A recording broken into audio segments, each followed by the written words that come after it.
Hello and welcome back to my bower for yet another book review. Every time I start one of these, all the noisy cars go by. It's like a rule.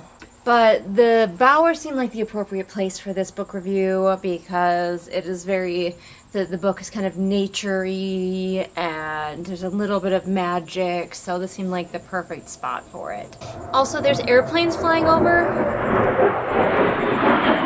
Why is it like the train goes by and I'm like, pleasant train noises. Yay, I don't mind this interruption at all. But a plane goes over and I'm like, so pissed. But anyway, yes, I have been flying through books thanks to my new job where I can listen to audiobooks while I work, and I have finished yet another one. This one was a little bit of a random pick. I think it had been on my TBR and it just I had it on hold at the library and the hold came through and I was like, cool. And that book is A Far Wilder Magic. It might have also been suggested by a patron.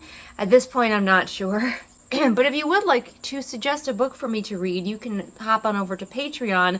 There's a level where you can boss me around. Where as long as the book has an audiobook version, I'll probably read it. With some exceptions, I'm probably not going to read erotica. We'll discuss. But anyway, let's read the blurb for A Far Wilder Magic. When Margaret Welty spots the legendary Hala, the last living mythical creature, she knows the half-moon hunt will soon follow. Whoever is able to kill the Hala will earn fame and riches, and unlock an ancient magical secret. If Margaret wins the hunt, it may bring her mother home. While Margaret is the best sharpshooter in town, only teams of 2 can register, and she needs an alchemist.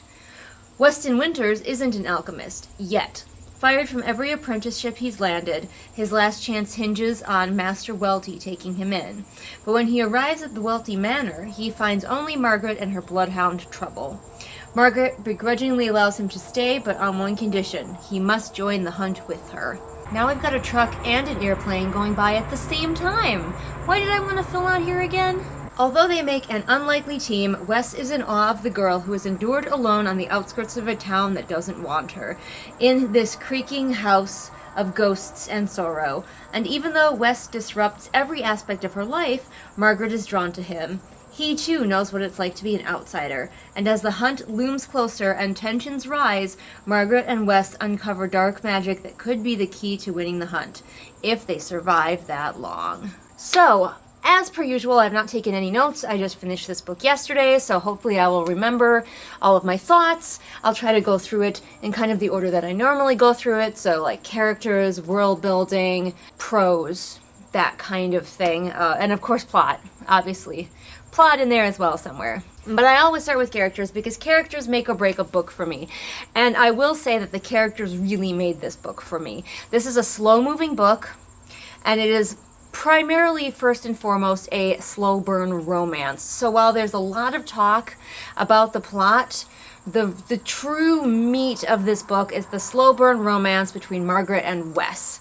And I liked both of these characters, but I liked Wes more. Wes is just this charming cinnamon roll that I absolutely adored. He comes from a big family. Another reviewer said that he was trying too hard to be quirky, but they also DNF'd the book, so maybe they never really got to know him as well. But he uses a sort of external quirkiness as a shield, because internally he's got a lot going on, and he has trauma, and he puts on a mask of being very pleasant and personable and out there and outgoing to hide his inner thoughts and things like that. And I really appreciated that about him. He also is very clearly just the most dyslexic boy that was ever dyslexic. So if you're looking for a dyslexia representation, this is the book for you. The poor kid, I was like, oh my goodness. But very relatable. Wes's character was so relatable. He comes from a big poor family. He's undervalued. One of the things that I related to most about Wes is that he is so determined to follow his dream and make his dream bring his family fortune instead of just going out and getting a 9-to-5 and bringing money into his family. He keeps pursuing his dream. to the point where his family is like, Wes, this is your last chance. You need to stop. You need to settle down and get a job. And he's like, no, I can do this. I just need to find the right person, because he has a lot of practical skills, but his book learning is lacking because he's severely dyslexic. So Wes was a really interesting and really relatable character to me, and this desire and this knowledge that you have a skill that you can bring to the table if you can just find the right people to value it. Now, Margaret, I didn't like Margaret as much, and that's because Margaret is the grumpy one to Wes's sunshine one. If you like the grumpy sunshine dynamic, you'll probably like this book. And I didn't mind that she was grumpy, standoffish. She hated having her routine interrupted. You know, relatable. She's not really into people. But I do want to know what she is into. I struggle with characters that are only characterized by what they don't like and not by what they do. If we had her exactly the same level of grumpiness, everything, but we got a better idea of what she does that lights a fire in her soul, you know, what is her favorite part of the day? What is her favorite thing to do? And we do get a little bit of that. She likes to read smutty romance books, but I need more than that, because she has a horse, she goes riding, she's really good at shooting, she has a dog who she has a connection with, but she's very, like, firm with the dog. She's one of those people who's like, I have to be the master of the dog.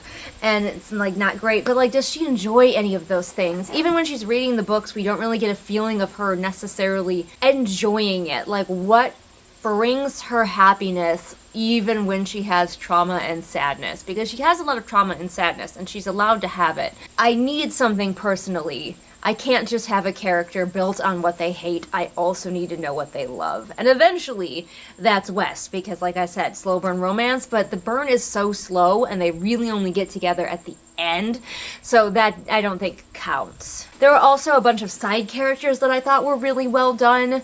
There's one character in particular who starts out as a little bit of a romantic rival to Margaret, but instead of being that stereotypical, well, she's just a super sexy girl and Margaret can never compete, and also she's a bitch, we have a very complicated girl who struggles with peer pressure. She has a whole, like, inner life that she is dealing with, of being trapped in the small town with her same friends her entire life, and why she acts the way she does. So even when she does things that are bad, you understand it, and, like, that's why I'm pleased that this book went slowly and took the time to get to know all of these characters. You also get Wes and his family. He has a family of sisters. He's like the middle child with sisters all around him, and their dynamics and his dynamic with his mother, and it's all just so good and beautiful, and I loved it. There is a little bit with Margaret and her mother too. Most of the book is spent with Margaret wanting her mother to come back, and at a certain point the mother does, and shit kind of hits the fan there, but it's not nearly as well explored as it could be, in my opinion. We do have the two dynamics of a toxic family, which is Margaret's, versus a wholesome family, which is Wes's, a wholesome, supportive family,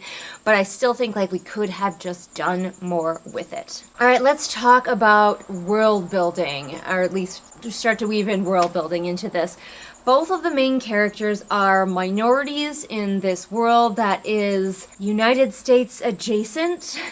It is a fictional world, but it's set, seemingly to me, primarily in a 1920s kind of feel, although it's a little bit anachronistic because sometimes they have technology that they wouldn't have had in the 20s, and they use words that they might not have used and probably wouldn't have used. If you are a stickler for a historical feeling setting, this is going to drive you crazy because it feels like the author either did no research or just didn't care. It was an interesting time period to play with as, like, your template for the story. As I said, both of our lead characters are minorities. I believe Wes is supposed to be Irish, and I believe that Margaret is Jewish.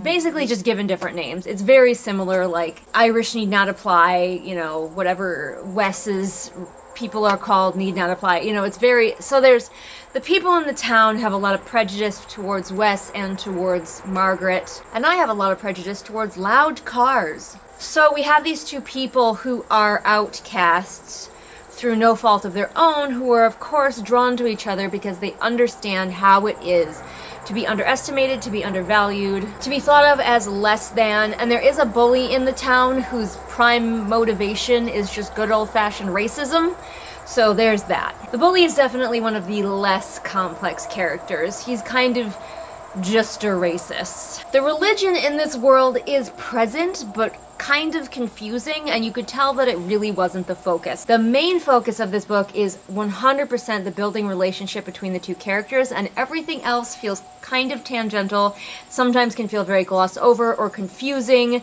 which doesn't bother me personally as much if I'm really enjoying the characters and the relationship, but it might frustrate some other readers because if you ask me to explain anything about their religion or anything like that, it has something to do with the Hala, this legendary beast that they have to kill, but I don't know what or why. I think it was touched on within the story, but it didn't stick with me, and it wasn't really all that important. The religious stuff never really came to fruition within the story. There was implication that Wes's religion would be upset with him killing the Hala, but nothing ever came of it. The Hala itself is interesting. It is a mythical creature. It's the last one. They come once a year and cause all of these disasters and decay. They spread decay, violence. They start by attacking cattle and then start attacking humans. And for some reason, there's only one left and nobody knows how to kill it. They have a hunt every year and nobody has been able to kill this last one. But as it mentioned in the blurb, you need the two-man teams. I guess we're kind of rolling over into plot now. So you need a marksman and you need an alchemist. And I was really hoping that we were going to do more with that part of the plot. So you really go in thinking that a lot of the plot is going to be this hunt. And it's really not. It's mostly build up to the hunt. And we have all of this stuff with Wes and Margaret where she's convincing him to join the hunt, and then, oh no, he can't, but oh no, she's gone to get him and now he can, and he needs the money, so he's going to, and all of this stuff. And there is some build up of okay, Wes, we need you to do this, this, and this so we can kill the Hala. We need to figure out how to kill the Hala, and your alchemical abilities are going to help us do that. But again, it feels very shallow because it's not the most important part of the story. That was kind of disappointing to me. I wish that more of it was about the hunt as well as the romance. The romance was fine. I liked the romance. I liked the slow burn for the most part. I'll get to that. But I do wish that there was more to everything else because the romance really was the main plot. And that sucked because the hunt was cool. Or the idea of the hunt was cool. The actual hunt itself, kind of disappointing. I'll probably get to that. Somehow, it's really unimportant how they make a weapon that can kill the Hala and then they get into the hunt. Over the long course of this story, the lead up to the hunt is considerably more than the hunt itself, which again was pretty disappointing. Also, this creature, this deadly creature, is wandering around in the shape of a pure white fox. It's wandering around, spreading decay, spreading chaos. I think it lights something on fire. It kills entire herds of livestock. It attacks people. It's a creature that can use alchemy, so it alchemizes people and makes their bodies do really weird, creepy body horror things. But at the same time, even though this thing is wandering around and definitely attacking people, both Margaret and Wes go out on their own semi-regularly, and both of them do get attacked at least once. And they learn nothing from this and continue to go back and forth from town to Margaret's manor, which is way out in the middle of nowhere, over and over again by themselves. And they don't even, they make the barest lip service to, oh, don't go alone, it's dangerous. And then they're like, it's okay, and that's it. And they both get attacked at certain points. And, people are just, walking around completely alone. And I'm like, if there's this huge, dangerous animal that is doing horrifying body horror things to people, why is anybody going anywhere alone? But it's important for our characters to be able to be alone so they can have angst, because a big part of this book is angst and pining. This is a slow burn, as I mentioned, and if you love angst and you love pining, this is the book for you. And for the most part, I enjoyed it to a certain point, because for the first half of the book, it was fairly understandable to me why their personalities clashed. Wes wasn't showing his true self. He was definitely putting on his mask for her. And she was, grumpy and didn't like him and found him disruptive and annoying. And so, yes, at the beginning, it was clear why they were not interested in each other, didn't want each other around, but of course their attraction grew and they got to know each other better. And it felt very natural to me for most of it until we got to a certain point where we're in both of their heads, we have both of their points of view. And they are both deeply attracted to each other and want to start a relationship. But we get to that point in the story where the author is starting to have to contrive reasons that they don't start a relationship, where they'll be about to say something and then one of them will be like, oh, but I can't. Because angst, ennui, and it just gets so annoying after a while, the excuses that they're making up in their own heads for why they can't get together. They feel so tenuous and like the author is grasping at straws to be like, I can't get them together yet. They would make too good of a couple, which quite frankly, yes, that's what I wanted the whole time. They would make such a good couple, and I want to see them being that amazing couple for at least some of the book. Please. That's what I want. But they didn't get together officially until the very end. And they were together for the hunt. But, and I guess it's time to talk about that now, the hunt was a very small part of the book and it was so anticlimactic. The entire book, building up to the hunt, finding a weapon that could kill this creature where no other weapon has succeeded before. The trials to get into, like there's certain groups that go out in the hunt, and the characters had to win a spot in the first flight, which means the first people who go out on the hunt, they're the most likely ones to encounter the Hala.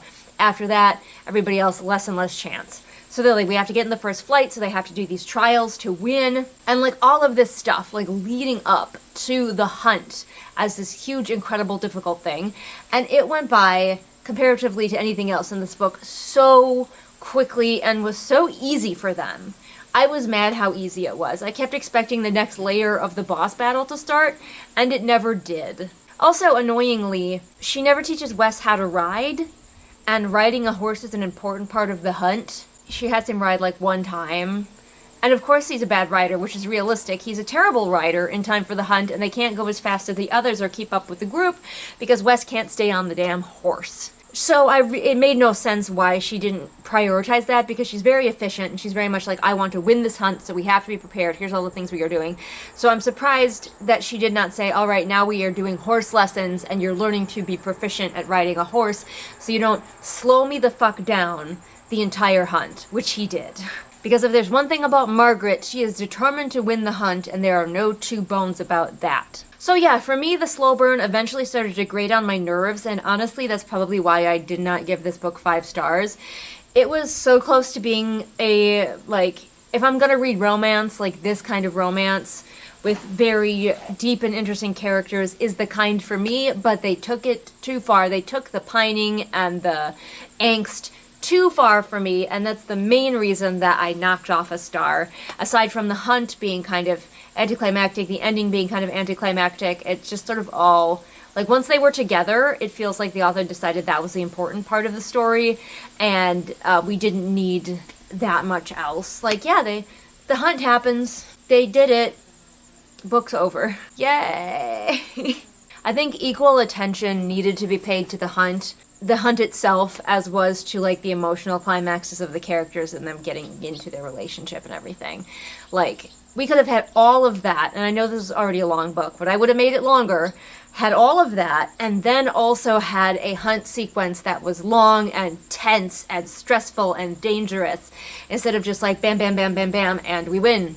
Hooray! Props for the little guys, you did it. And I know I'm spoiling this, and I usually try not to spoil books that I really enjoyed because I want you all to go read them for yourselves, but I just had too many opinions about this book to be vague. And I think those are all of the things I want to talk about with characters and plot and magic. Again, the magic right along with the world building, very thin, unimportant, really. Like, don't think too hard about the magic or how it works. Even though it's alchemy and people keep talking about it like it's a science, it's the softest of magic systems. Luckily, Wes is bad at it, or at least the book learning side of it, and so when he fucks up, you just kind of are like, sure, I take the book's word for it. But that also meant that we didn't have to watch a lot of, like, successful magic happening, which allowed it to be even softer magic system because we don't understand what makes it successful and what makes it a failure. I don't know what happens to the world now that the last Hala is dead. It's kind of unclear. Like, we're meant to believe that it is for sure a good thing that they killed this creature. And yes, it was causing a lot of havoc every year, so for this village, definitely. It was a good thing that this thing is dead. But at the same time, like, what if the hollow were useful to the world in some way, and we don't understand that, and now we've killed them all off, and, like, I don't know what happens. Global warming. Climate change starts to happen because we killed the hollow. Unclear and very much not important to the plot. Now, finally, how were the prose? I thought the prose were pretty solid. Not amazing, not like a huge standout, but also pretty solid. Definitely an author with some experience, a little bit of wordsmithing under her belt, so she knew what she was doing. So even though sometimes it could be a little bit bland and unimpressive, it was still very serviceable, and I was able to kind of forget that I was reading, or in my case listening, as I was going through. I was really enjoying it, and the prose were enough that they could get me to that point of, like, forgetting that I was reading. So there you go. Those are my thoughts on A Far Wilder Magic. Have you read it? Please comment below what you thought about it. Are you thinking about reading it now? Has anything I said turned you off of reading this book? Don't forget that I have a ton of reviews here on this channel, so I'm certain to have reviewed something that you've heard of if you want to check out my opinions on any of it. And if you are writing a book and you're looking to hire a developmental editor, I can also help you out there because I happen to be a freelance developmental editor. So if you want to make your book better and maybe have me point out things like, hey, your climax isn't very exciting, could we ramp it up a little bit? Then you can hire me, contact me over on Fiverr. You can also support me on Patreon, or if you're not feeling Patreon and you want to do just a one-time donation, I also have a Ko-fi, coffee. It feels weird to pronounce it coffee, so I just pronounce it Ko-fi. Thank you all so much for joining me in my bower, and I will see you again next time with whatever it is I happen to be doing next time. Bye! This is Sparta! Actually, this is just Julie and Greystoke's channel, but here on my channel, we love us some patrons. Patrons like Sunny Shy, Nico, Saga, Sarah, Kat, 78 Kilograms of Shade, Veda, Ingrid, Roma, Pansing Pony, Julius the Nice Dragon, Haley, Sam, Kira, Kohikaro, Mooney, Maria, Kristen, Bear, Jojo Bookish, Lauren, Robin, Ursula, KJ, Lafone, Amanda, Celia, Alyssa, Rita, Deborah, Afra, Melissa, Swamp Goblin Waifu, Sophia, Marween, Kit, Hidden Glade, The Unraveled Legion, Belle Sterling, Patrick, Anne Sophie, Callison, Ray, Shelby, Zaire, Jesper, Rennie, Scribbling Cat, Savvy, Jenny, Amanda, Lisa, and Sarah. Thanks so much for your continued support, everyone. And if you would like to become a patron, you totally can. And then you can hear me say your name at the end of my videos.